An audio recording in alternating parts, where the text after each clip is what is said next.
Hello and welcome to a brand new episode of the Nerdpocalypse Podcast. I'm your host, Jay. I'm here with my co-host, Micah. Hey.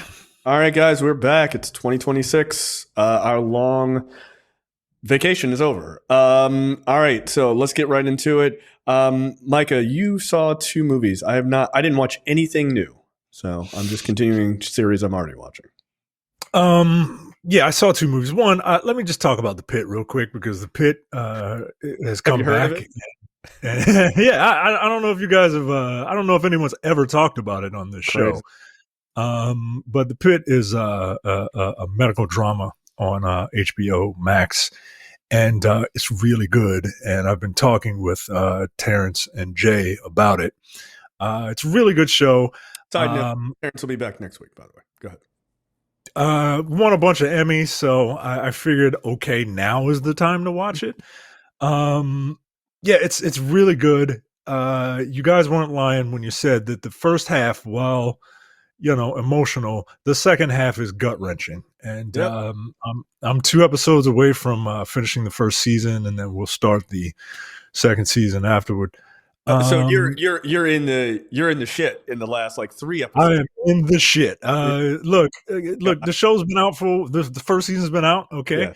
Yeah. Noah Wiley's character is having a panic attack because he couldn't save this one girl's life, who I guess is his pseudo stepson's girlfriend. Yeah. And he just he's having a panic attack.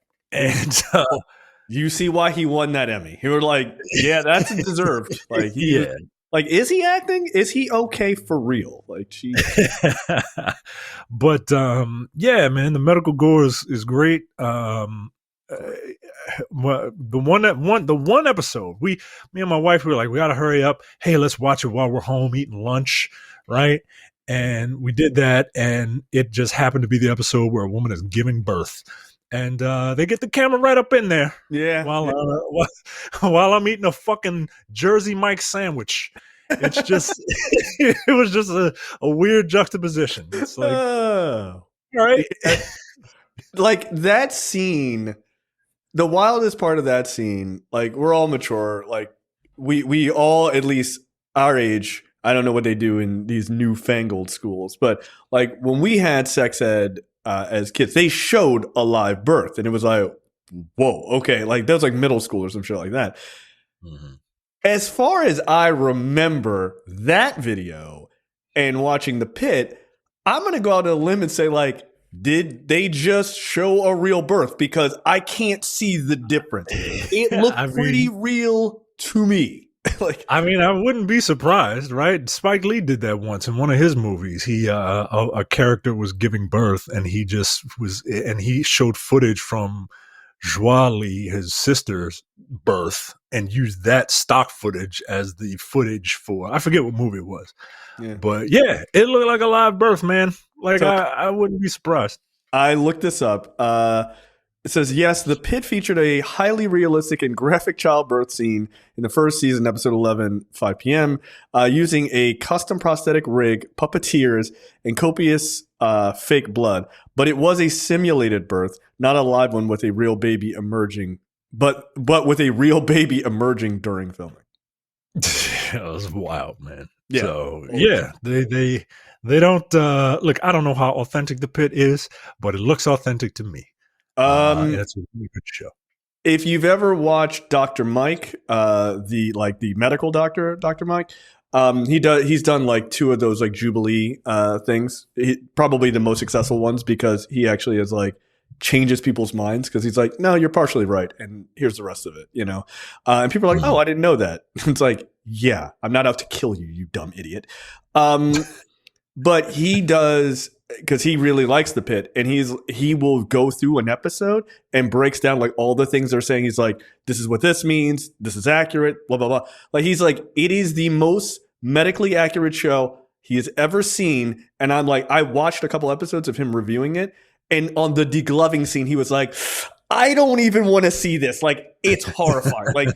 There are moments where he's even this is too real. It is too close to exactly what reality is. That's how much, the guy's I worked in emergency rooms. they're not bullshitting. Like, this is the shit that really happens. Like, he even had Noah Wyle on the show to interview him at one point. So, like, yeah, it's pretty fucking medically accurate. Like, there's no like, what's that fucking dumb show? Like, it wasn't CSI. It was one of these like NCIS where they're like talking about computer hacking. You're like, none of this is real. Like, like double hacking. Well, 4 pairs of hands are on one keyboard. Like, okay. Right. You're like, what are you doing? They're like, no, this is how the hackers do it. They don't actually. So yeah, no, it is apparently pretty medically accurate, which is nuts. So yeah, I've been watching that. I also watched this movie called Roofman. My wife really was into it. I think Channing Tatum is one of the white guys that she just really swoons for, along with Matt Damon and Ben Affleck, who have a movie coming out. So we'll be watching that too. Yeah. Roofman is a movie about a charismatic criminal, while on the run from the police, hides in a hidden space of a toy store. There he adopts a new identity and becomes involved with an employee, beginning a relationship as unlikely as it is risky. It's an okay movie. You saw it? It's wild. No. It's available on video on demand. Oh, okay. Yeah, no, I'm not. I'm not watching this in theaters. Channing Tatum is super charismatic. It's a fine movie. It's not. It's a folding laundry movie with an interesting enough premise, right? Okay, that's fair. It's wild that this is a true story, and like some movies, they do the whole. Hey, this was the movie, and then this is the actual thing. Like during the credits, they show the actual people and the actual place where the actual news footage of how this guy was able to sleep in a Toys R Us undetected for months, months. It's a sick like it was pretty wild, man. But it's an okay movie if you got time to kill and you just you ain't got nothing else to do, you won't be disappointed. Okay. The last movie that I watched is Marty Supreme, which is a movie by Josh Safdie of the Safdie brothers. They did good. I think he did Good Time, and they did Uncut Gems, right? Something like that. Yeah, no, that's correct. They did Good Time, and yeah, he did Uncut Gems, and then Ben Safdie did The Smashing Machine. Yeah. We'll have to ask Terrence about The Smashing Machine, but yeah, not a fan. Yeah, he wasn't. But this movie's good. This movie's very good.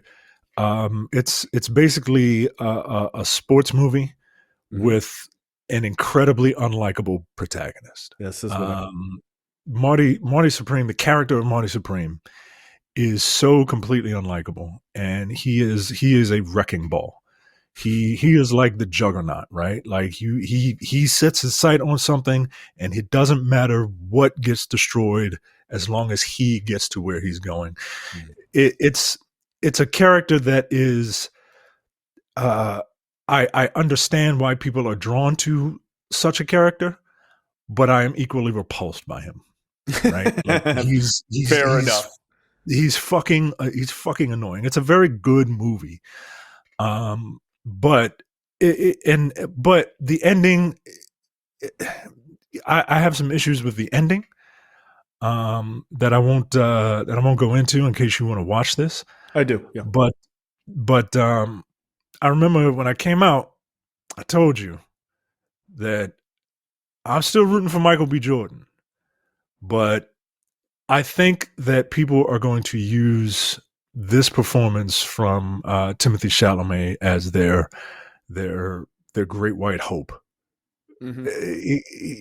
He's and look, he does a great job. Very talented. I don't think he is. He is. He's very talented. He's very talented. I don't think he's stretching like Michael B. Jordan was like really stretching to play two different characters. Undoubtedly, yeah. But you know, I'm not gonna sit here and say that Timothée Chalamet's performance is bad. I think Michael B. Jordan's performance is better. We've already seen at the Critics' Choice Awards that Timothée Chalamet beat out Michael B. Jordan for Best Actor. Mm-hmm. Which, okay, all right. I mean, look. Here's the one thing about this movie. And I have not seen it, so I'm not. This is not a commentary on the film at all. I've seen the trailer; looks great. What is happening with Marty Supreme is the thing that should have long happened, and I'm actually sad that I didn't know this. I don't think that you did either. Is that it is really revealing that there is literally one person who controls the large narrative in Hollywood about film, right? Like. This Jay Penske guy runs Variety, Deadline, like he owns a number of the award shows, like, and this guy apparently is like kind of a racist, like some comments he's made. I mean, not kind of. He literally said, "You're not white enough" to someone when he got like kicked out of a club or some shit. I'm like, that's not something a non-racist would say. And so this guy apparently also did not clearly they didn't like the fact that Ryan Coogler was getting the rights to Sinners in 25 years. And that became a big industry blow up. And then his particular organizations like Deadline and Variety, both Deadline especially, wrote articles about like kind of shitty tweets about, oh, well, Sinners only made $60 million or whatever it was, like not very good opening weekend. And then gave larger praise to Marty Supreme. Yeah, they were like, Timothée Chalamet is the king of Christmas box office. Like, what? What are you talking about? Like, literally nobody saw this movie. Nobody saw this movie except for like me and two other people. Right. But his movies aren't even the number one movies at Christmas. Like it wasn't number one at Christmas. Right. And it was funny because like they compared, like in the article they said that, and then they compared Timothée Chalamet being the king of Christmas movies with Will Smith being the king of 4th of July movies. But the difference is Will Smith had 4 movies that went number one every single time on the 4th of July. Timothée Chalamet never had a movie that has gone number one at Christmas time. So like they're trying to build to your point. And again, this is not a criticism of Timothée Chalamet or this movie, by the way. No. Because I think people are trying to like conflate those. Like, don't do that. Like this is not his fault, and nor is it the movie's fault, right? But they are trying to use this as like the great white hope of like, because there was nothing else that came out that hit like Sinners did, right? And it's like, we got to find something. And it's like, oh, there's a Timothée Chalamet movie. Like, let's push this. This is the most expensive movie A24 has ever done. More expensive than Civil War, which is crazy. That had helicopters in it. Like, what the fuck are we talking about? Right? This dude got a ping pong pad on there. Like, I don't know. Let's give it like a $70 million budget. So not only did it do not as well as Sinners, but it also had like not a great opening weekend. Because it's an indie film, by the way. Like, who is expecting it to do that? Nobody. And it's getting this it's an indie film period piece about ping pong. Like, that's not exactly. It's not hitting down ballot of like, this is a 4-quadrant movie. Not at all. So it is really telling. Like, there's been a number of articles. There's been a lot of sort of online ink spilled about this Jay Penske guy ruining a great first name, I might add. And like, if you look into all of, I mean, it is. It's just a great name. I'm not biased. But if you look at all of the stuff Jay Penske owns and runs, you cannot ignore the fact of his influence in Hollywood. Like, it's very, very strange. So it will be interesting to know what happens at the Oscars. I mean, I think Variety left Sinners off the top 25 movies of 2025. How is that possible? That's ridiculous. How is that possible, dude? I could barely name 25 movies I gave a shit about in 2025, let alone 25 movies better than Sinners. I mean, that's insane. So, yeah, nothing against Marty Supreme. I'm not going to be one of those fucking idiots online who's like, I'm not seeing that movie because that has nothing to do with the movie. It has nothing to do with Timothée Chalamet at all. I just find it curious in Hollywood that they are desperate to find a white-led movie to be like, this is the movie of the year. Or here's an idea. Give the movie that did the best, or not did the best, but that was the best movie, accolades. Who gives a shit what color the people are? Who cares? Like Sinners isn't an anti-anything movie. Like it's not. Well, it's an anti-vampire, I guess. Anti-vampire movie, I guess. So, I am very interested to see Marty Supreme, but yeah, don't let the controversy surrounding that keep you from watching that movie because it has nothing to do with it. I do want to say that, but it is an interesting sort of situation to watch. Because, by the way, if it wins for Best Picture or if it wins, it won't win Best Picture. It won't win Best Picture. I think one battle and after another will win Best Picture and Best Director. True. I think Marty Supreme. I think I'm not even going to say. I think I'm putting it out there. Michael B. Jordan is going to win the Oscar for Best Actor. I'm putting it out there. Right? You know what? They should give him 2, just because of the work. He should get 2 Oscars. Like here, if he does not win it, it will go to Timothée Chalamet. Yeah, no, that's 100% true. And I do think my guess is Best Supporting Actress is going to go to the young woman from One Battle After Another. That's my guess. I think she's got a good chance at that. And actually, I think it'd be pretty well deserved, to be honest. All right, topics this week. All right, first up, The Batman Part 2. Sebastian Stan is in talks for a role opposite Robert Pattison. Look, we all know Sebastian Stan. He came to prominence when Disney Marvel was able to create stars. Now I don't know what the fuck they're doing. Okay, look, the speculation time. Who's it going to be? No, there's no speculation. It's pretty much confirmed. Oh, there's no speculation. No, he's Harvey Dent. Okay, all right. Look, I get it. Harvey Dent is a mainstay character. He's kind of a character that you need if you're gonna talk about a bunch of if we're gonna stay in this realm of realistic, like Batman fighting gangsters and not wild supervillains. You need a Harvey Dent. And look, I'm not mad at it. Two-Face is is probably my favorite Batman character. I find his look very interesting. I find his psyche interesting. He's a dope ass character. He's a tragic character, and I really dig it. We never got to see Billy D. Williams play Two-Face. Yeah, it's a shame. He got to play him in Lego Batman, though. But back before we got obsessed with race casting, like Billy D. Williams was fucking Harvey Dent, and everyone was like, "That's fine. Billy D. Williams is awesome." No one cared. You're gonna let my arm fall off. It's like,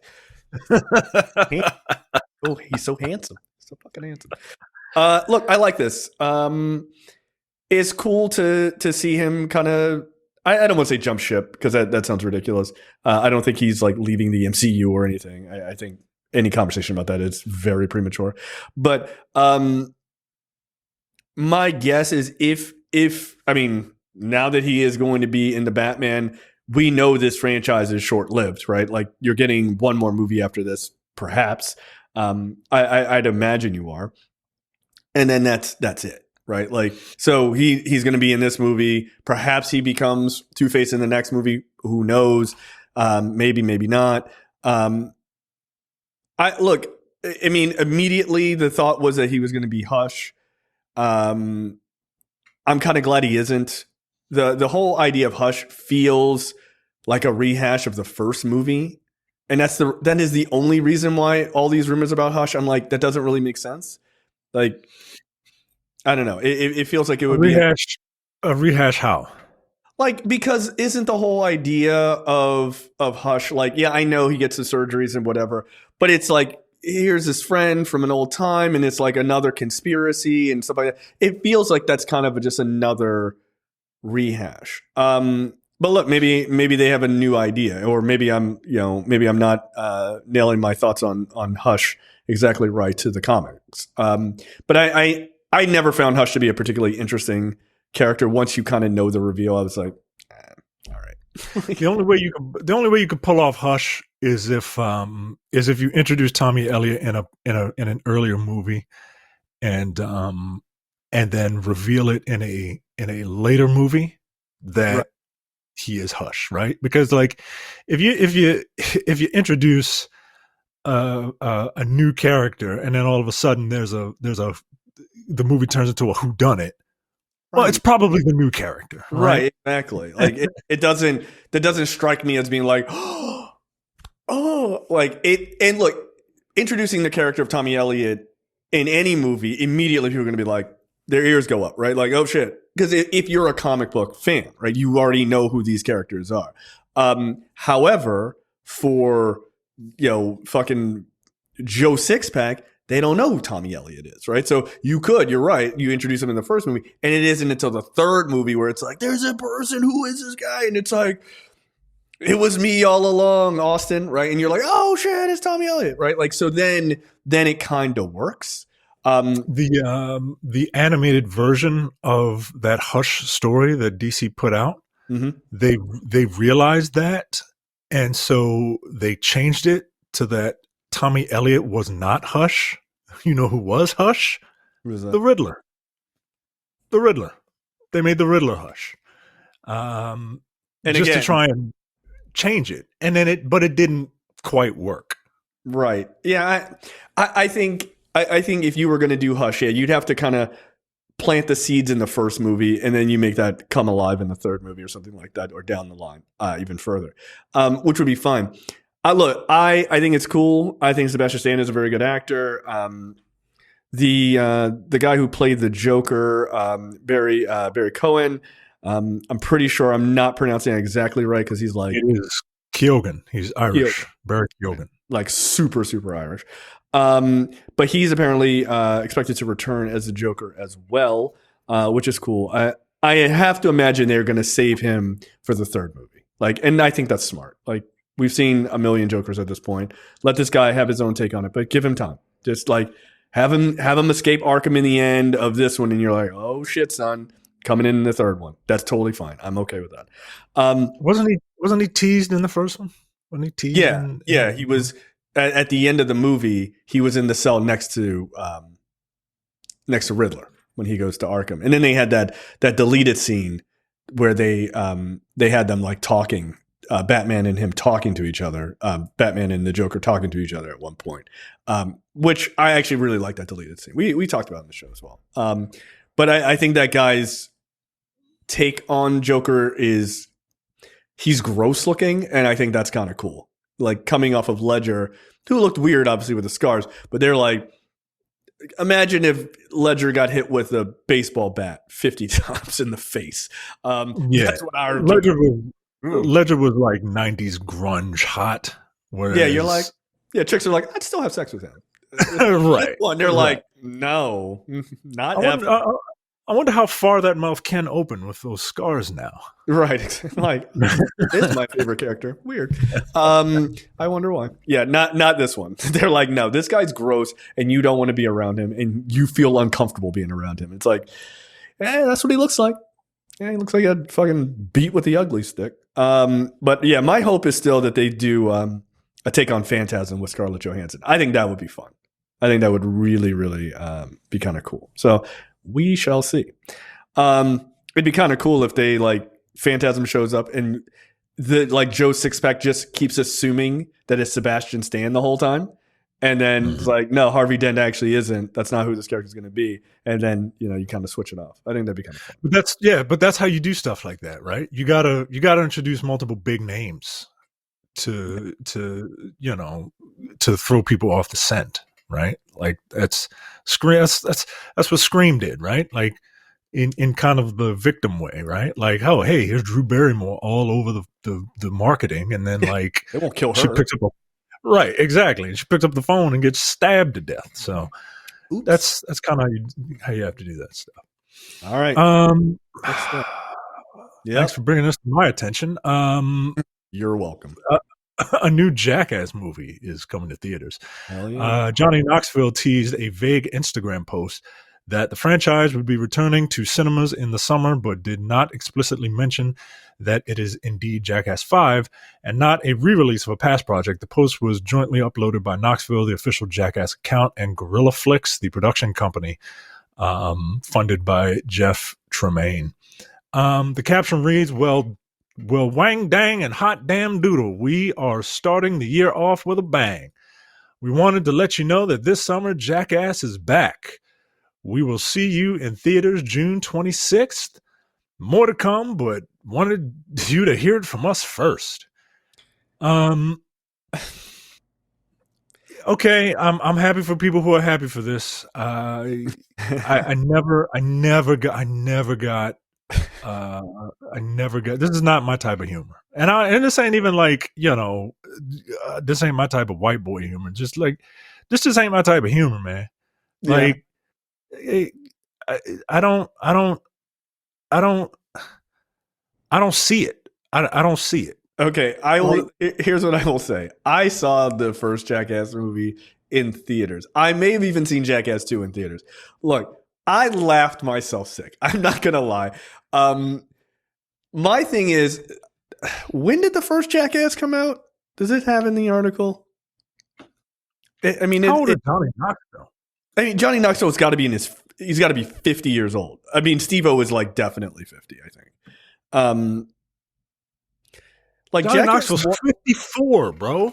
Right. Jackass 1 came out in 2002. Okay, I was 22 years old. I'm 45 years old, yo. I'm out. Okay, like I'm out. Like I'm out. And I'm not mad at them. Look, get your money. If getting hit in the dick for the last 25 years nearly, because the show existed far before the movie, is still making you money, who am I to judge you? Like I'm not judging you. Apparently, Bam Margera is signed on for Jackass 5. His deal is that he will appear in the movie via archival footage and not expected to film any new stunts because that dude has been recovering from alcoholism and drugs for years. I think he's gotten his life together now.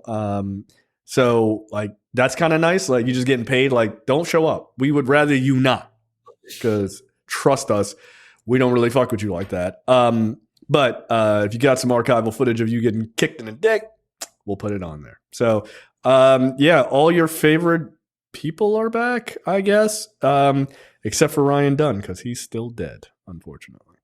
Johnny Knoxville is now 50. Steve-O and Chris Pontius are 47. Dave England is 52. Wee Man is 48.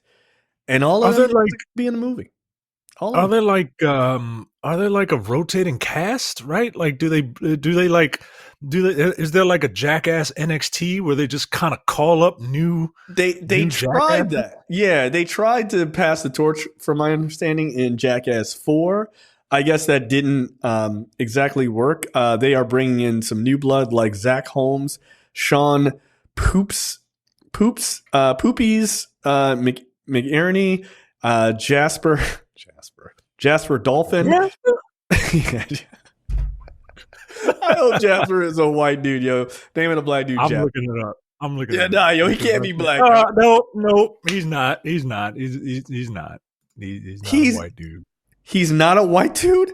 No, he's not a Jasper. No, that because Jasper is not a name that like somebody named their black son Jasper. It's where his name is Devon Wilson, right? Or Davon Wilson. He goes by Jasper Dolphin. Yo, come on. I can't watch it because of that. I can't watch it. I'm out. I'm boycotting it I wasn't saying anyway. That's the name that Calvin Candy gives to one of the slaves in Candyland, man. Like, nah, you can't call yourself Joe Jasper's. That's crazy. Eric Manaka and Rachel Wolfson. So these are all the new blood. Okay. Yeah, I'm not going to see it. I wish them well, but I'm amazed that this franchise is still going. All right. Yeah. All right. Yeah, exactly. My topics. Tom Cruise is now involved in the future of Star Wars. Yes, that's right, ladies and gentlemen. He has come down from the mountaintop to grace all of you heathens with his presence. Star Wars Starfighter, which is the Sean Levy Star Wars movie starring Ryan Gosling. This article in the New York Times is amazing. So here's how this worked. Quote, it was a brisk morning in November, and Cruise had dropped by from nearby London, landing his helicopter on set as the crew piped in Mission Impossible theme over the loudspeakers. Cruise just wanted to watch, he told them, but Levy, setting up a scene involving a lightsaber duel in the water, suggested that the star jump on one of the cameras. He meant it as a joke, but there was Cruise waiting in the muddy pond, holding the camera like a pro.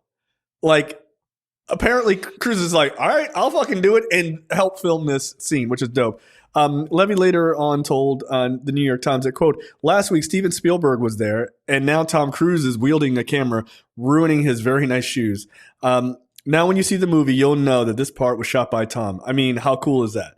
Like apparently his dad called him, was like, hey, how's the shooting on the movie going? He's like, yeah, it's really hard. It's like the hardest movie I've ever shot. But he's like, but I'm like a 13-year-old boy because like Tom Cruise and Steven Spielberg are just showing up to the set just to like check it out, which is kind of dope. Like that's kind of like fun Hollywood shit. But yeah, so he helped film some scenes in this Star Wars Starfighter movie.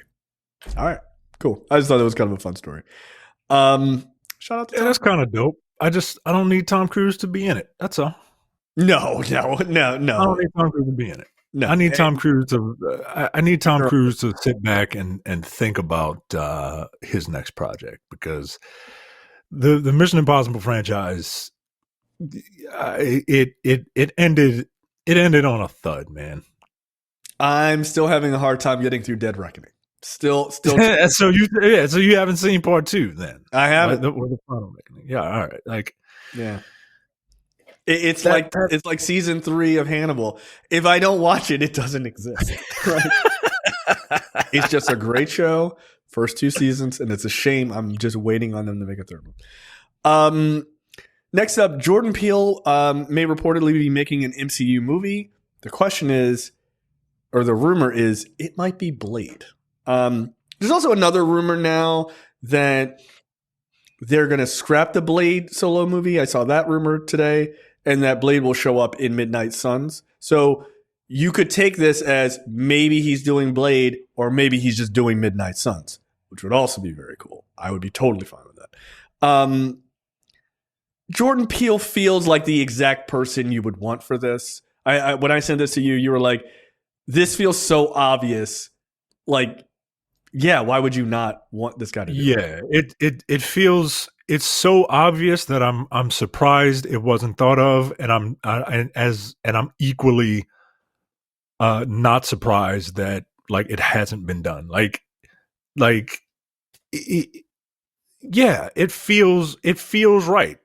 He just seems like the type of guy that can thread the line between horror and camp and comedy and seriousness. Now, I haven't seen Jordan Peele do any like action per se, but you know, that's why you have, you know, second unit directors and stuff like that to kind of deal with things like that.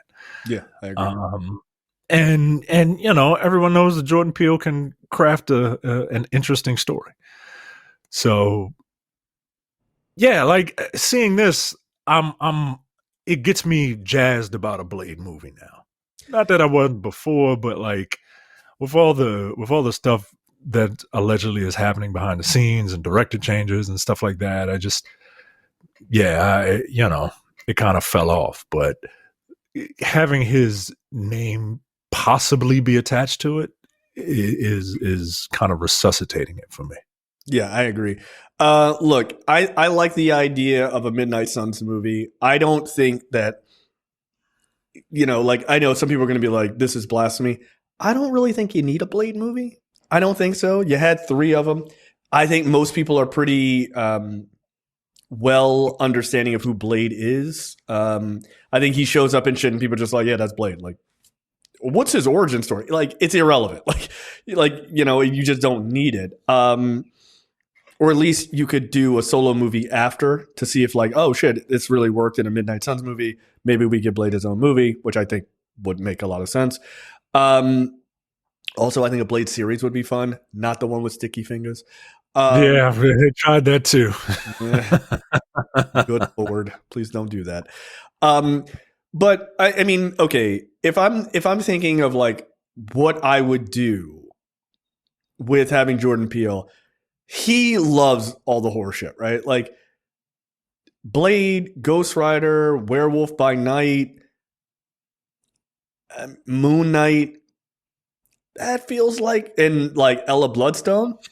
It feels like enough to me. I think he could have a lot of fun with that. Just here's an idea. Why don't you do the opposite of what Universal did with the Dark Universe, where they were like, hey, we're going to make a Dark Universe. And Del Toro was like, I'll do it. And they were like, fuck you, get out of here. And he was like, cool, I'll just go make my own movies and just do all the Dark Universe characters and win Oscars. And they were like, you should have probably listened to him. Here's an idea. Why don't you just give the reins of all the horror shit to him? If he wants it, just be like, there you go. Or Zach Krieger, who did Weapons or whatever. Just find someone and be like, that's yours. Just like James Gunn basically took over the space shit. Here you go.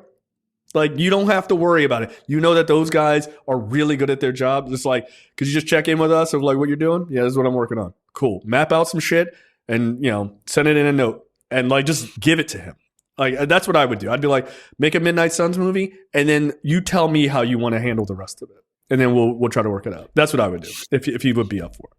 I think it'd be fun. Yeah, I like the idea of this ensemble with characters that and characters that we know that Blade can hold his own on a solo movie, right? It's been done before. I would not. We live in a postmodern superhero era where we don't need to see origin stories and stuff like that, or we can figure out ways, like in that Fantastic Four movie, to kind of yada yada the origin and just get to the movie.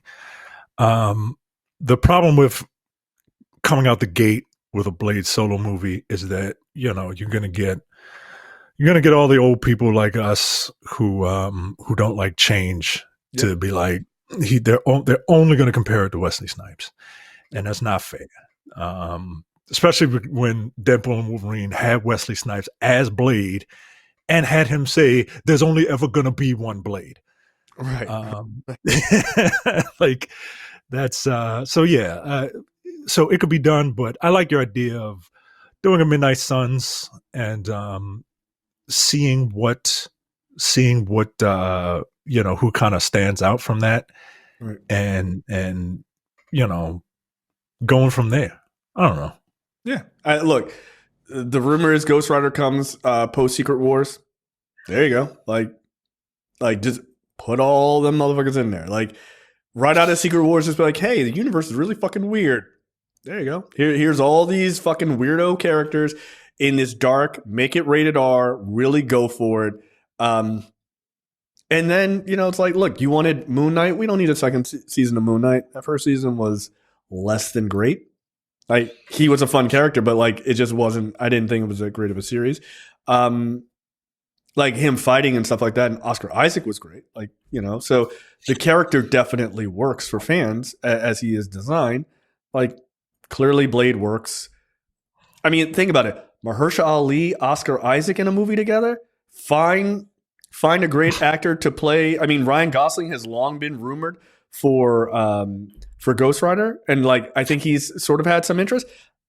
That's a lot of money to put into a Midnight Suns movie, but that's a hell of a fucking list of like top actors. Like it would be. I think Jordan Peele would fucking rock that shit. So like, who knows? I was going to ask you, do you think they give Gabriel Luna a shot at Ghost Rider again, or do you think they go to Johnny Blaze or Danny Ketch or whoever Ryan Gosling would play? I mean, I feel like they would I don't know. I think it's okay. I think it's okay if you want to just say, if you want to do any of those guys. Like I'm totally fine with any of them. I feel like though, if you're doing the MCU, like proper MCU version, you kind of want a guy on a motorcycle. You know what I mean? Like it just feels like you want to start with the classic design. That doesn't mean Robbie Reyes can't have a motorcycle. You know what I mean? Like there's no reason why he can't. I mean, if Nicolas Cage can turn a giant construction machine into like a vehicle, like give him a bike. Who gives a fuck? Like just do whatever you want.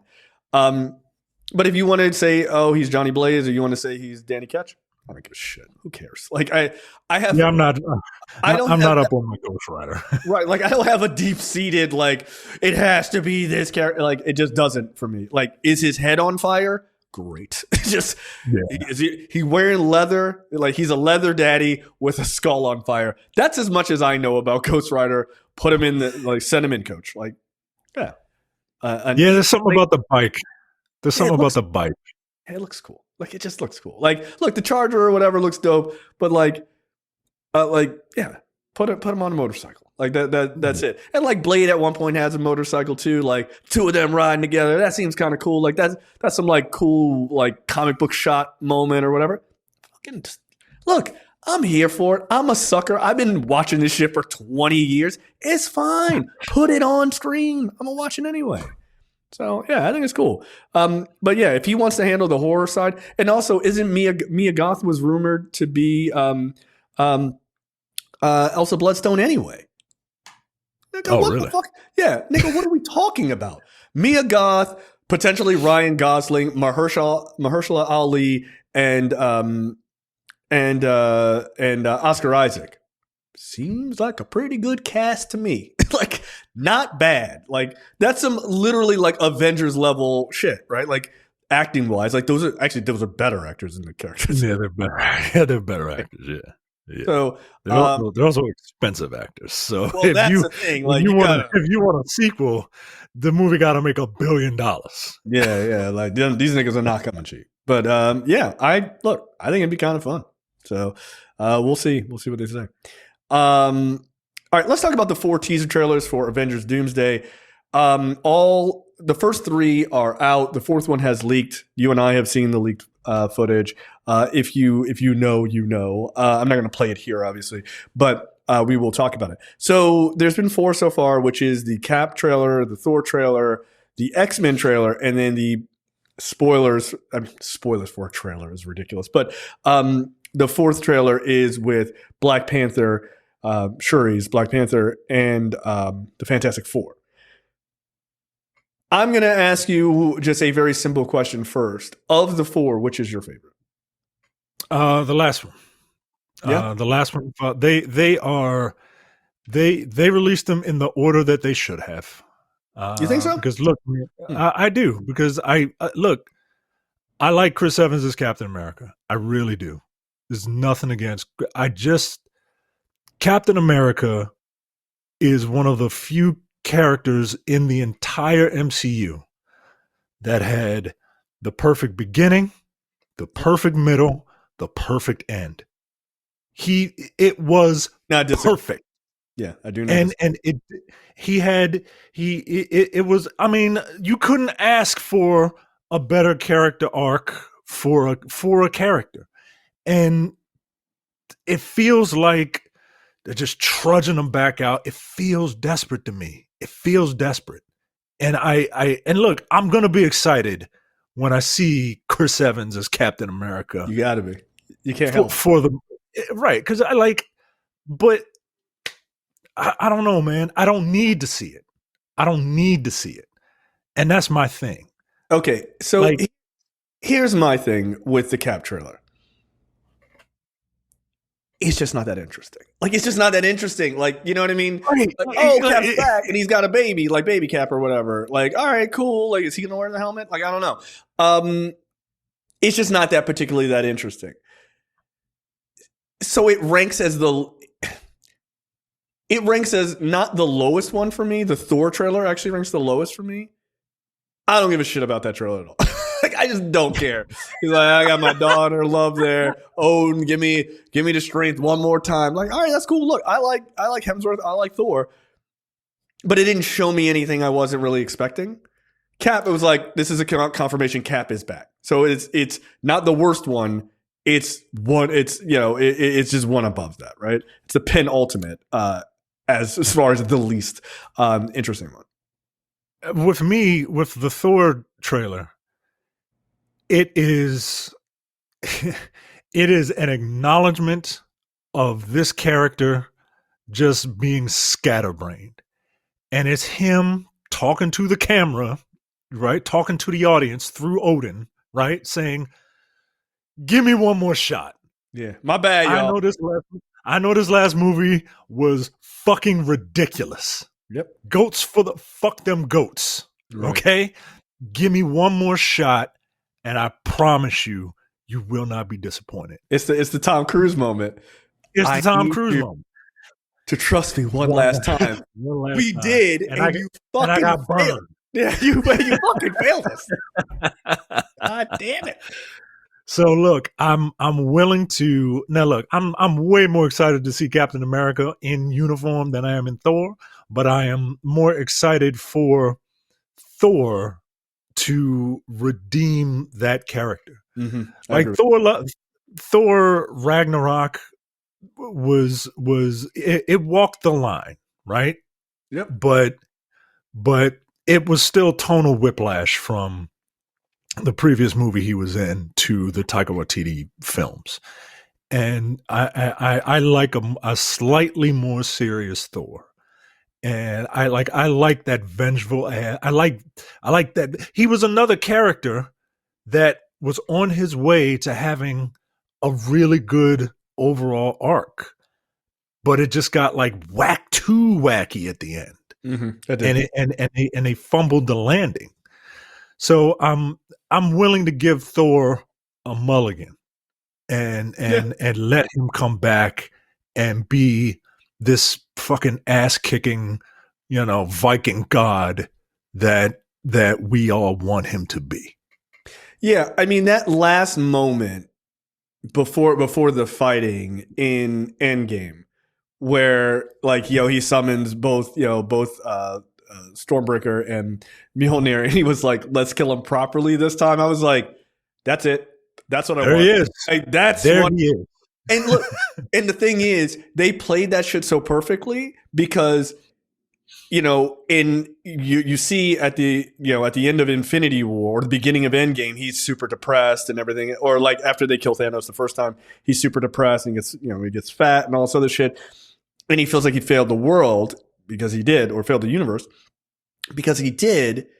And you were just like, oh, he's all slovenly, and he's like, I'll wear the gauntlet, and they're just like, no, you're not in a real good place. Like you couldn't, like you were rooting for your boy, and you were just like, he just couldn't get it together. Like every time he was just depressed and he just couldn't get it together. He had that cry with his mom, and you were like, okay, like we're making some progress, and like, all right, like it's slow. And then when he was like, let's kill him properly this time, you were like, yes, thank you. Like, finally, like you got him back. And the second you got him back after that movie, they fumbled the bag in Love and Thunder. And you're like, what is this? What the fuck happened? So like, I feel like he overstayed his welcome. Like, and maybe that's Taika Waititi overstayed his welcome, to be honest. And so, yeah, I look forward to that redemption of just slide him back a little bit, right? Just slide his character back a little bit. Like just slightly more serious than Ragnarok, and I think you're good, right? Like he should be having some fun, But like when like some bullshit is going on, and like, all right, let's lock in type of shit. Like that's all I want from that character. Because he should be kind of like a party boy. Like that's kind of what the character is.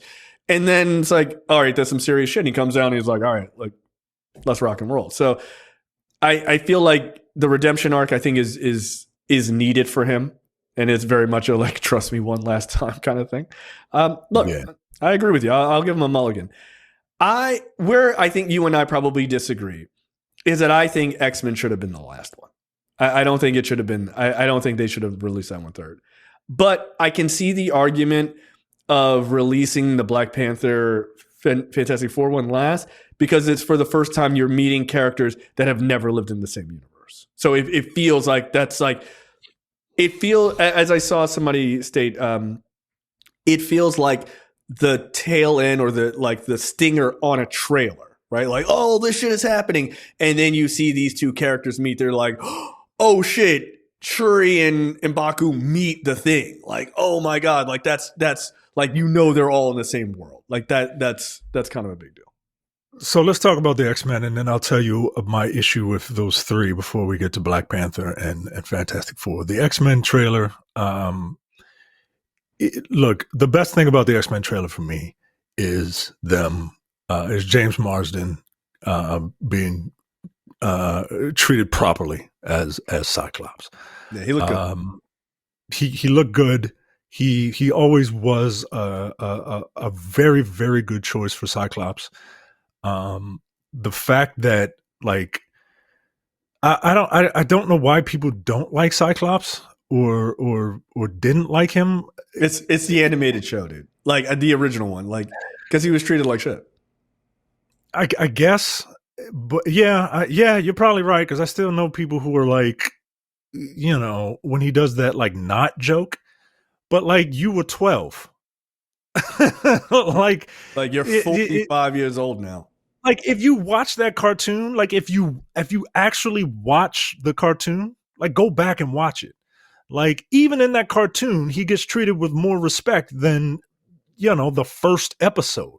I think people just remember the first episode and, him doing a not joke, him getting sucker punched by that fucking 4-foot walking dog man and think that he's some sort of bitch.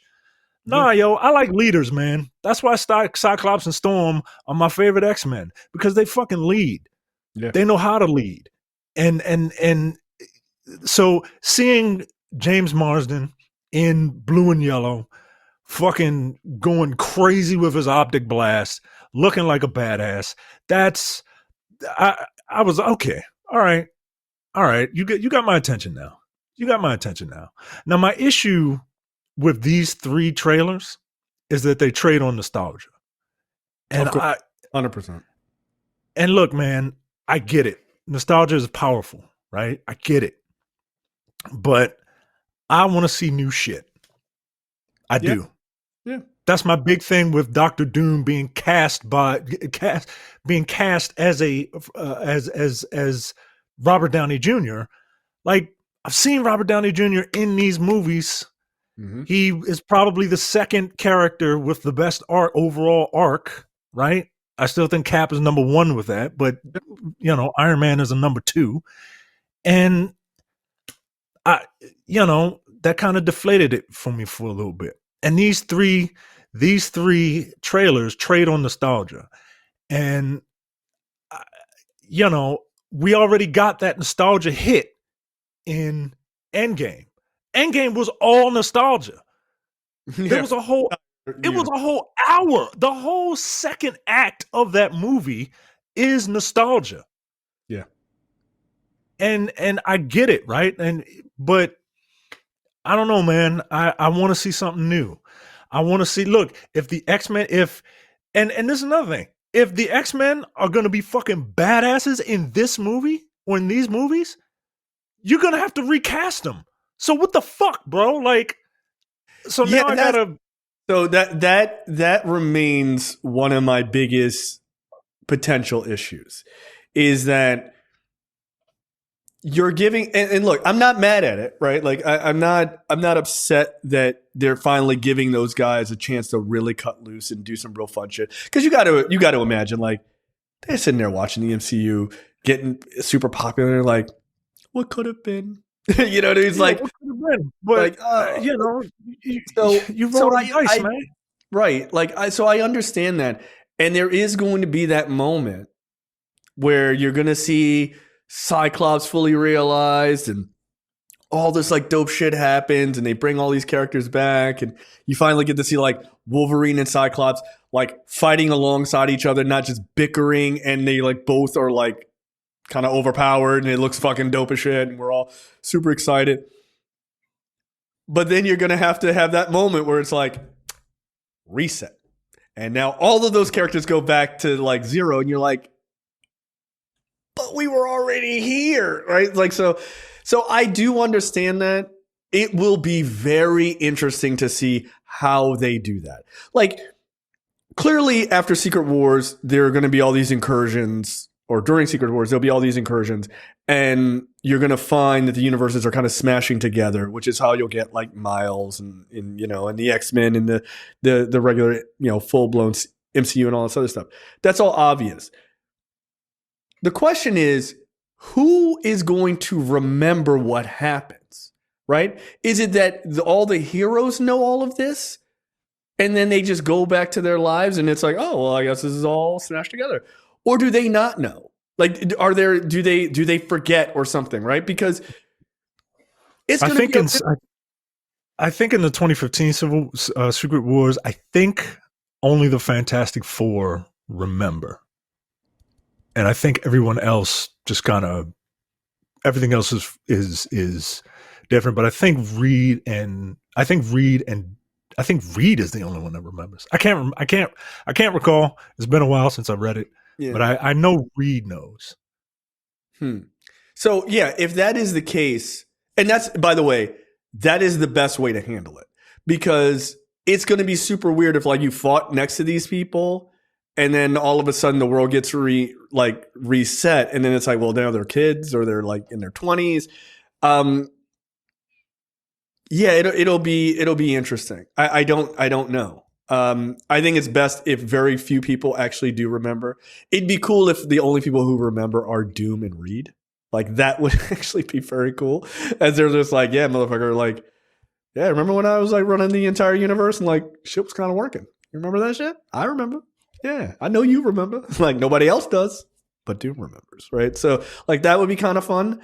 But I don't know. I'm very interested to see what they do with this. Again, another opportunity. Like, I don't have a problem with the X-Men being introduced this way, right? But another missed opportunity to get your new cast of X-Men, like, and throwing them right in the fire, and having the confidence in your casting decisions to be like, hey, this is a new Cyclops. You've never seen this guy play Cyclops before. This is our Cyclops. And this is, you know, whoever else is going to be in it, right? This is them. Instead, they're trading on nostalgia from movies from a quarter century ago that young people don't know. Young people don't watch old movies. They either watch like really old movies but they don't watch old movies. And so you're not getting that. So you're only trying to appeal to us. Us, man. But look, man, like, I don't know. Maybe I'm fucking weird, man. Maybe I'm fucking weird. Look. Here's the thing. I feel like this is a missed opportunity. I don't think I actually don't think you're wrong. But here's the thing. I don't know. Right now, we're living in a situation that we're making one huge assumption. And I think a lot of people are making this huge assumption. We're assuming that these particular X-Men are going to be the X-Men that end up in Secret Wars. And that very well may not be true, right? It may not be that Doomsday and Secret Wars has the same cast, right? Because look, in reality, we've seen some of the Secret Wars concept art. And it's like these different worlds and shit, right? Like, medieval worlds and all this other stuff. And all the characters are thrown into these like this wild landscape. Who's to say that that Doomsday isn't your Avengers versus X-Men movie? And then that's where it ends. And then they all get fucking, that universe gets destroyed or they get destroyed or whatever. And then you find that these other new X-Men are in this world and that's who they are. I don't know. I'm not saying that I know definitively or that's what's going to happen, but we're all working on the assumption that in Doomsday and in Secret Wars is going to be the exact same actors playing these characters. We don't know that. Yeah. And maybe that's where their confidence comes in, is that they're like, cool, did you like the X-Men? Cool, we're continuing that story, but here's what the new group is. But I agree, there is something that is like kind of fundamentally kind of weird about not just doing your X-Men as it stands right off the jump. But yeah, it's a lot of member berries, right? Like it definitely is a lot of that. But at the same time, I mean, look, it works on me. I'm a massive hypocrite. Right, because like the old Morse did look really good. Like, so I'm just like, oh, he did, man. He did. And it'll be fun. It looked dope. It looked dope. Like, it'll be fun for me to see James Marsden because that character, he got shafted, bro. He got shafted in his series. Yeah, he did. And so it'll be nice to see him, come out and be the Cyclops that I know he can be. It'll be cool to see Chris Evans back, one last time, I guess. Hopefully, maybe. Is it? Again, maybe, maybe not. And look, as much as I'm like, give Sam Wilson a chance as Cap, like Steve Rogers is Captain America, right? It would be weird to have the MCU without Steve Rogers in it, but it doesn't make sense that Iron Man is not there, right? Like it just is weird. At a certain point, guys, you're gonna have to recast them. Like you're gonna have to recast, man. You're gonna have to recast. Speaking of casting decisions, that well, maybe not. But look, Black Panther and Fantastic Four. This is the one that got me the most excited, and it got me the most excited because it is using characters from this current era of the MCU. Mm-hmm. I really like Fantastic Four. I really did. I love it. And I think it's a great little movie. I think it was a breath of fresh air. I think Thunderbolts and Fantastic Four were a really good 1-2 punch. Yeah. I just don't know if people like gave it a shot. I don't know if it was enough of a punch to kind of resuscitate the feeling in the eyes of normal people for the MCU. Oh, yeah. But I really enjoyed Fantastic Four. And you can't have a Doom story without Fantastic Four. And that just the idea of just like the idea of that happening, right? The idea of the MCU version of the Fantastic Four meeting the MCU version of Doctor Doom just really gets me jazzed up. The idea of and then the juxtaposition, the weird, like, because Black Panther originated in a Fantastic Four comic book. Right. So this is like this trailer means the most to me. That's a because I like Black Panther. I don't, I'm not a huge Black Panther fan, but I do like the character and I like the concept. Them working together, and we might be witnessing the birth of a new T'Challa.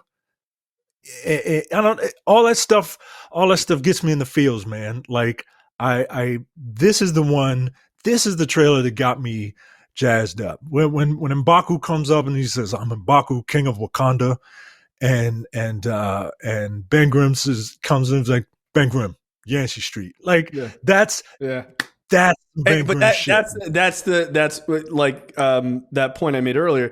That is the stinger of a trailer, right? Like if you go back and you watch that first Super Bowl trailer for Avengers 1, and they're showing it, Avengers, and like they're showing all the characters, in some sort of separate kind of thing. And it was like, and then the trailer kind of ends, and then you get like, if I recall, it's been a while since I've seen it, you get that like moment like it fades to black and then it fades back in and you see the fucking circle of heroes and you're just like, well, I'm going to spend $1 billion seeing this movie because that in and of itself is a hook, right? Like, it's the after credit scene of a trailer, which they have done, they have perfected, right? When they really need to. And that moment of like the Thing meeting M'Baku, you're like, yeah, that does feel like it. And that's the shit that gets you hyped, right? So, I'm not mad at it. Like I'm certainly not. People say that like, this is the last one. That's probably true. Apparently they shot like 20 of these. Like, so they could put out any of them.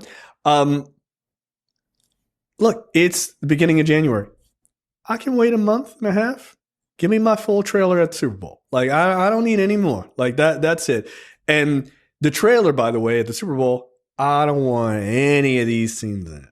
I don't want any of these scenes in it. I want all new ground where you're just like, and look, I know the trailers last Super Bowl were like for Thunderbolts and maybe Fantastic Four. I don't remember. But I know Thunderbolts did get one. And it was a fine trailer. They gonna pull out all the stops on this one because they gotta get you. They gotta put their hand on you and pull your ass through the fucking screen and be like, go see that shit. And you're like, yes, Kevin Feige, I will go see this. And this is their one true shot at it. I think this is where you see Doom. I think you see Doom for the first time. And as much as I would say it'd be dope not to show him, that's going to be the thing that reaches in your chest and fucking wakes your ass up. Like, oh, damn. Like, I think you got to show him. Look, I don't mind seeing Doom. I don't. I already know what he looks like, right? I don't mind seeing Doom. I don't want to see his face. But I do want to see Doom. I do want to see his stature. I do want to see his presence. I do want to see what he looks like in relation to other people. This is where you got to build up the hype for Doom, right? Like, Galactus, fucking Thanos had all these different types of memes and shit. I want all of it. I want this character to be important. Yeah. And you gotta push that hype train, and I get it, and hopefully they do it. I want to know what he's gonna sound like, right? I really want to know what he's gonna sound like, because if he sounds like Robert Downey Jr., it's gonna be weird. I'm gonna be a little peeved. I'm gonna be a little pissed, right? Even if Robert Downey Jr. has to put on that weird, European accent that he had when he was Sherlock Holmes, at least it'll be different. I don't need that. I don't want it. Do you think you think it should be kind of digitized? It depends on what you mean, right? Like, I don't want it to sound like Ben Affleck's Batman. Yeah, that's what I was going to compare it to. I don't want that. You bleed like is there a speaker? Right, but I don't want him to sound like he's talking through a mask either. I don't want him to sound like this. You know what I mean? They shouldn't have to re-record the audio like they did in The Dark Knight Rises, right? Right. Like,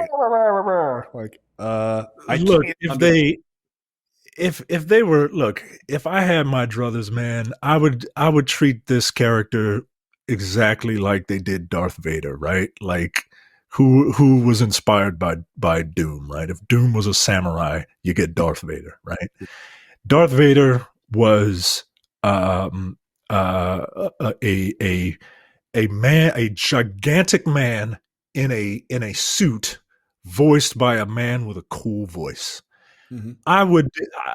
My last hope for this Robert Downey Jr. casting is that we have a gigantic man in a suit, and Robert Downey Jr. is doing the voice. And yeah, I agree. Because, Robert Downey Jr. is not exactly Robert Downey Jr. is, he's not, he's short. I mean, normally I would find that deeply offensive, but I don't because he's shorter than me. So, like, that nigga's little. That's how it works. I look down on him. No, look, I agree with you. I need a Mandalorian style thing. Like, just put some dude in a suit and then just pipe in audio. I think that's totally fine. Yeah. I think, like, I'm looking at the trailer for the very first trailer for Infinity War. That trailer is 2 minutes and 24 seconds. You do not see Thanos. Like, people are talking about him. Oh, what's his name again? You know, people are like walking over like other people that he kicked the shit out of and everything else. He don't show up until 1 minute and 12 seconds, right? Like, you got to build that anticipation, right? Like, heroes meeting each other, or not heroes from different worlds meeting each other, but the other heroes on Earth, they're meeting each other, and the space guys, they're there, the Guardians of the Galaxy type of guys, they're all there, whatever. And you got to like pump it up. And about halfway through, then you reveal who he is. And then it's like, from that moment, that's where the terrifying shit is. And then it's just like a hard run to the end. And that's how you build it. And look, I know everyone's going to say this is going to be cliche or whatever, but Doomsday should be the Doctor Doom origin story movie, just like Infinity War was for Thanos. And then it's balls to the wall in the second movie. And I'm okay with that. Yeah, I'm okay with that. Look, as much as I seem down on it, no, I am excited. I'm just hypercritical because I've been waiting for this for 20 years. Yeah, literally your entire life.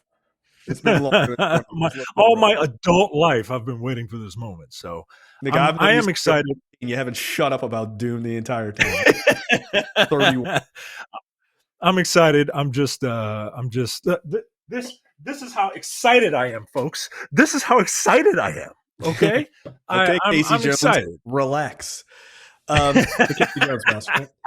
By the way, just as an aside, just a quick aside, when I talked about the stinger for the trailer type of shit, even in that Infinity War trailer, it makes it all the way until, like, what is it? It makes it all the way until 2 minutes and 13 seconds before you see the Thor meeting the Guardians of the Galaxy. That's the stinger of that trailer. Like, that's why that Ben Grimm meeting M'Baku and Shuri matters, because that's what that feels like, where you were like, oh shit, like they met each other, like they never met each other in the universe. That's what you need. And you need that moment, whether they want to show that one or, like, I think it'd be dope if like Reed meets Shuri, or, you know, something like Reed meets another one of the characters. You're like, oh damn, like that's kind of dope, right? Like that's going to be that moment where you're like, oh, it's all coming together. And that's what that feels like. And that's when all the nostalgia and all your love for the MCU is going to fucking just be like, it's going to take over. And you're like, how do I get the tickets? And how many tickets can I buy? Which I'll be right there. Absolutely. Okay, so now let's get into What the Fuck, brought to you by JTD from the Edit That Out podcast. Micah, take it away. A court rules that a husband liking other women's social media posts is grounds for divorce. Oh, yeah. The landmark decision in this country's court ruled that a scorned wife was entitled to a divorce because her husband... Japan. It is Turkey. Disaster. The unusual case was filed in the Turkish city of Kayseri, where a local woman identified, not you, Siri, where a local woman identified only as HB by the media, filed a divorce against her husband, accusing him of verbally humiliating and berating her, but also of spending a lot of time on social media liking photographs of other women and leaving suggestive comments. The lawyers demanded financial. The comments are different. The comments. Look, I don't even like them. I don't even like. I follow. I follow. I don't like. No, right. I don't like, and I certainly never comment. Are you crazy? No. What? Are you stupid? Yeah. Like, damn, girl, you looking good today. Nah, I don't do that. That's crazy. That's crazy. No, absolutely not. She's demanded financial compensation, claiming that the husband has violated his marital duty of loyalty. The husband, identified as SB, denied the accusations and also filed for divorce, claiming that his wife had insulted his father and that her constant jealousy had affected his reputation. After analyzing both parties' accusations, the court decided that the husband was more at fault, ordering him to pay 750 Turkish real money bucks in monthly alimony and 80,000 Turkish real money bucks in compensation. Bonus round. What are Turkish lira? What is 750 Turkish lira in real American dollars? What was it? 750 Turkish lira per month and an alimony of 80,000 lira in compensation. 700 a month? Yes. Is it it's like, way less than you think. Is it like $40 a month? Oof, $20 a month. Oh, all right. Yo, come on, yo. That's just silliness. No, you got to pay him $20. Like you got to pay for her professional Twitter account, like or some shit. Like that's stupid. 80,000 Turkish real money bucks is about $2,000. The court ruling read, quote, "The seemingly harmless online interactions can actually intensify emotional insecurity and upset the balance of a relationship." SP, the husband, appealed the court's decision, claiming that the payout was excessive. broke. Like, yo, God damn. But his appeal was rejected. The judge argued that by liking the photographs of other women, he had eroded trust in their marriage.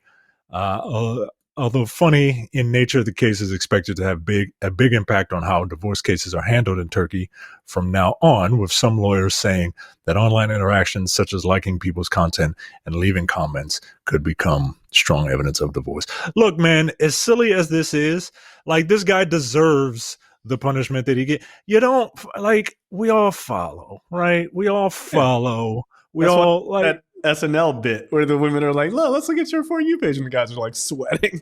Yeah, right. Because my For You page is toys and titties. Like, that's it. Like, it's just that's all, right? And the titties aren't there because I like them.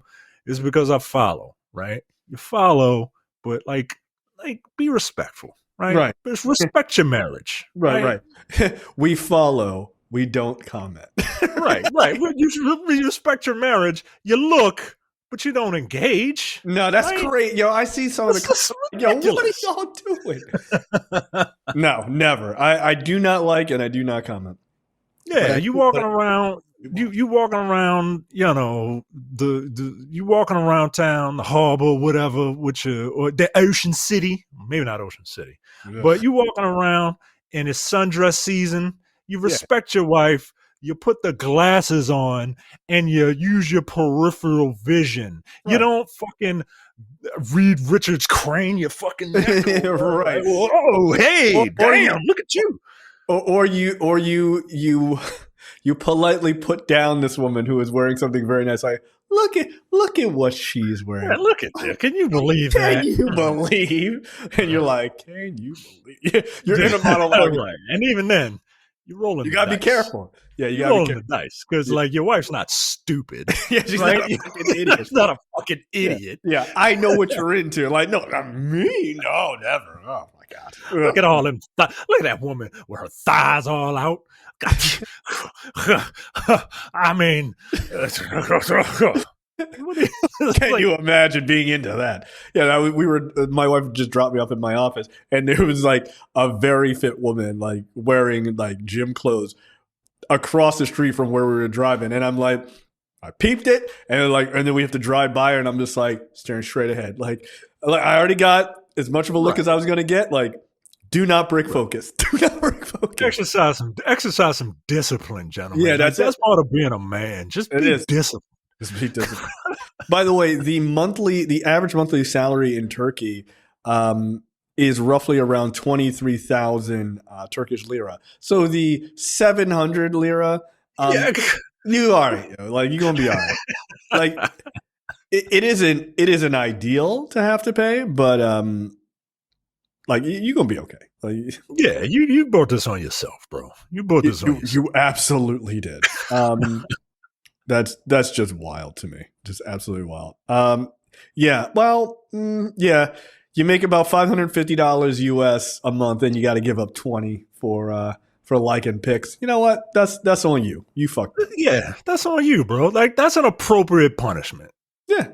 Like enough where you're like, damn, I got to pay that again. Yeah. Well, you shouldn't have liked it, stupid idiot. Follow. Do not comment. No, commenting is crazy. Commenting is fucking wild. You asking for a divorce at that point. Yeah. Like that's like emotional cheating.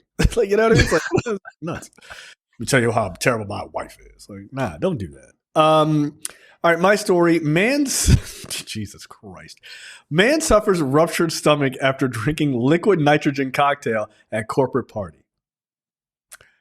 Apparently, he's never seen Terminator 2. like you don't know what liquid nitrogen does to a T-1000? What are you doing? Is he just drinking the liquid nitrogen straight or neat? No, it was in a alcoholic beverage. The 38-year-old man wound up in a hospital with a ruptured stomach after drinking a liquid nitrogen cocktail at a corporate party.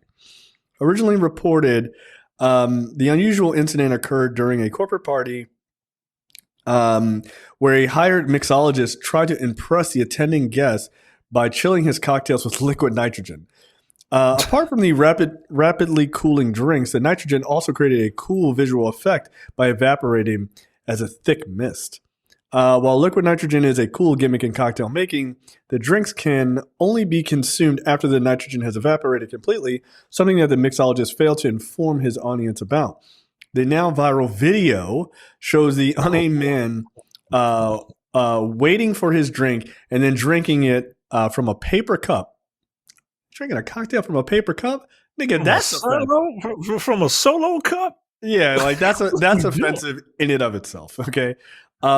Only to instantly blow out nitrogen fumes and recoil in pain. You fucking idiots. The clip shared online cuts off after the arrival of the paramedics, but news outlets confirmed that the 38-year-old man suffered a ruptured stomach as a result of ingesting the cocktail and required surgery to repair the damage. The man has since been stabilized, but the severity of his condition is still unknown. What was the alcohol? It doesn't say. All right. Well, if it doesn't say, I mean, the only country that I can think of where people are where it's so bad that people just have to drink their sorrows away is fucking Russia. That is correct. Yeah, of course it is. Of course it is. Because fuck that place. Get the fuck out of here. The second you were like, what's the alcohol? I was like, damn, he got it. Like, I knew. Of course. Look, I'm sure Russia has some nice spots, but you couldn't pay me to go there. Nah, I'm not. I used to date a girl who was learning Russian, black woman who was learning Russian. I'm like, what the fuck are your black ass going to Russia for? Nah, absolutely not. Absolutely not. All right. Trailers this week. There's a trailer for the sort of full trailer for Wonder Man. This comes out very soon. It's end of the month, January 27th, actually, starring Yahya Abdul-Mateen II and Ben Kingsley. What are your thoughts on this? Because I feel like a lot of people can't get a beat on this show, and I'm curious as to what people think. I've read and seen videos of people's thoughts on it. I'm curious what you think. We haven't talked about this at all. I don't know what to expect from this, and I've specifically did not want to read up on it. I will give it a fair shake. It seems meta, or not necessarily meta, but it seems like it's about movies and making and acting. And I like movies about movies. I like movies about acting. Um, so I'll give it a shot. But I don't have any, I'm not like jumping at the bit for it. Like, Right. it's one of those shows that I will give it an episode, and if it doesn't hook me, I'm out. Okay, that's fair. Look, I like Yahya Abdul-Mateen the second, and I also really like Ben Kingsley because, of course, like they're both great actors. Also, the guy who was the definitely not Benjamin Netanyahu in Superman is also in this, which I think is funny. I'm curious. I have to say I am curious about it. I mean, the whole idea of he has superpowers, or he gets superpowers at some point, but he has to pretend that he doesn't so that he can get this role because he wants to be an actor. Is super interesting, and I don't know how this is going to play, but I'm solely there because I think Yahya Abdul-Mateen II is a really, really good actor, and I think he could probably make something of this in an interesting way. But I don't know what to expect. I honestly don't. Do I think that this guy is going to become like a superhero in the main continuity? Like, I don't know. I mean, Wonder Man has been, he's been sort of like, if I recall, like he's a mainstay. He's the mainstay in the West Coast Avengers. Yeah, but like his brain waves were used in Vision at one point, and like he's got a whole myriad of shit going on with him. So he could be a huge character in the larger MCU. It'll be. I don't know how they're going to play this, and I'm not down on it at all. I don't know. Yeah, I don't know. This is one of those things. I remember we had a conversation about like, TV versus movie characters, and the only TV character that I can see being pushed up to movies is Daredevil and the people in that kind of arena. Mm-hmm. But like, I think we were talking about She-Hulk, and I don't see them bringing She-Hulk up to movies. Maybe I'll be wrong. I'll be happy to be wrong, but this seems like a character that, in fairness, I think she is in Secret Wars, but okay, good. I'm happy to be wrong, but I just don't. I don't know. Some of these TV characters I just don't see as pumping up to the big movies unless they're already like involved with like John Walker got bumped up, but he was already involved in people who were in the movies. So yeah, exactly. Look, they came down to him and brought him up, right. So I mean, look, as long as it's good. I just want to be entertained, man. Like, my bar for this is low. I just want to be entertained. And look, this comedy might fucking super work. Like, it might. And you're like, oh shit, this was absolutely hilarious and really fun. I don't know. I see a lot of people like, oh, the trailer looks like it's not going to be funny. Look, it's hard to judge a comedy on a trailer sometimes. Like, it really is, because like you're losing all the situational aspects of it. And this doesn't look like a slapsticky comedy. It looks like it's based on the situations that they're in. And since you don't have any context, it's kind of hard for jokes to really super land. Like, you're either interested or you're not. We'll see. And comedy is super subjective, man. I actually really enjoyed She-Hulk. Yeah, I thought it was fun. I know a lot of people didn't, but I thought it was fun. I thought it was a fun show. Yeah. Yeah, I think people wanted it to be way more serious. And I feel like that's because they don't really know the comic. Yeah, that's not She-Hulk at all. No, like, it's complete goofball shit. So, yeah, it didn't bother me as much as it bothered other people. I didn't think it was great, but it certainly didn't like make me furious. Yeah, okay, so next up, The Death of Robin Hood. This is A24's film starring Hugh Jackman. This is about Robin Hood in his latter days, and it looks brutal as fuck. So there is I'm not up on like Robin Hood lore. Like, as far as I'm concerned, Robin Hood lore begins and ends with the Disney cartoon, which is still excellent, by the way. So I don't know. There's like a bunch of Robin Hood books that are out there. Apparently, there is a Robin Hood story kind of that feels very similar to this, and a lot of people think that's kind of how this is going to go. Is that Robin Hood is telling some of the stories of his youth and from like recent years as he's kind of dying in a bed, right? And he's being taken care of by Jodie Comer's character. So maybe that's what this story is. I don't know. It feels like it possibly could be, and there could be a little bit more to it than that. I think this looks really interesting. This is definitely something I will watch 100%. I'm not into Robin Hood at all because, bows and arrows and all that. Right. But so, when you told me about this, I was like, I don't really give a shit, right?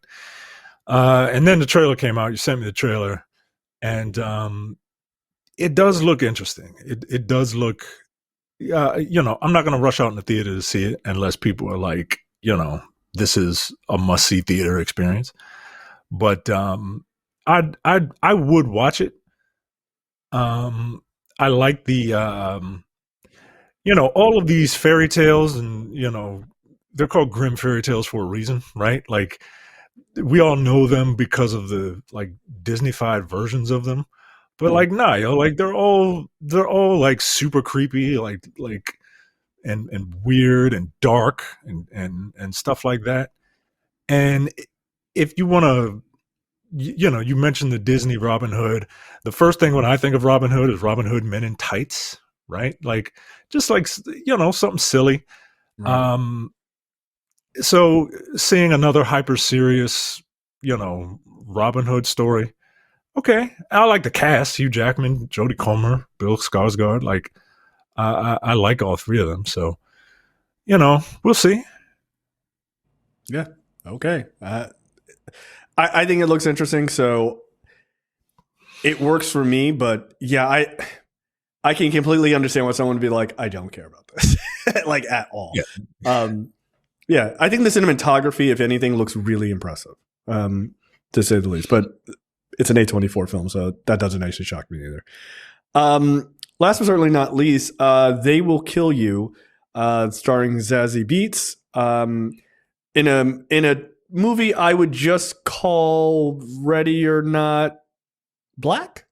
I think that's what's happening here. Zazie Beetz, I'm coming for you, nigga. Like that should be I'm coming for you, nigga. That should be the name of the movie. That would also be fine. Look, that title works even better for me, to be honest. That would be a wild title. Yeah, look, this looks pretty fun. Zazie Beetz is killing a lot of people. This Red Band trailer shows quite a bit. She's a maid at like a hotel or a building, and once a year, I guess it is, or maybe it was once a month. Each month, there has to be an offering to the devil. Again, this is very similar to Ready or Not. And these people try to kill her. And she does not let them. She kills people in very, very brutal ways. And this is produced by Andy Muschietti, who did It. This looks pretty fun. Look, it looks super silly. It looks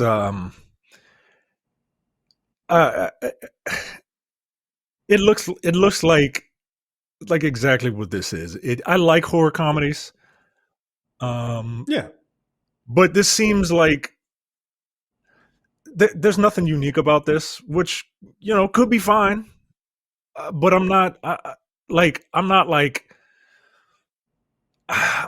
wow, I can't wait to like. It seems cool. It seems cool. Yeah, it seems like a Netflix movie. If I'm being perfectly honest. It does. You want to hear a little funny background about this movie?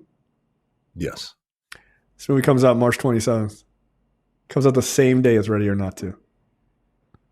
Okay. All right. I thought someone in our Discord was like, "Oh, that's a double feature. Like, you might as well see them both.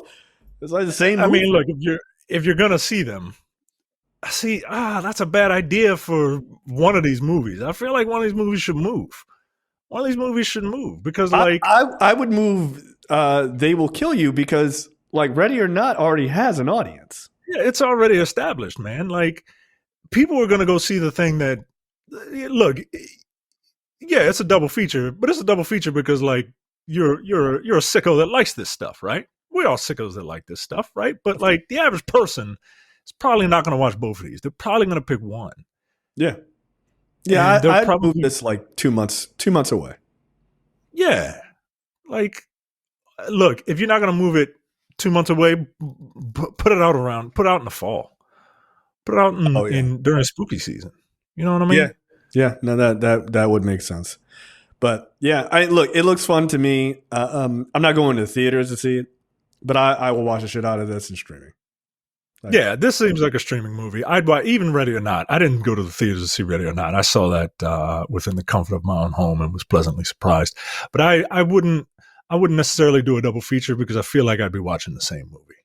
Yeah, this is going to be a Ray Dread situation where people are like, "This is the same movie." Like, yeah, I mean, like I'm not going to go see Deep Impact and Armageddon back to back. Why? Not back to back. I'll watch them, but like not back to back. I've never even seen Deep Impact. I did not care. Armageddon was clearly the better movie. Yeah, I'm with you. I didn't see Deep Impact.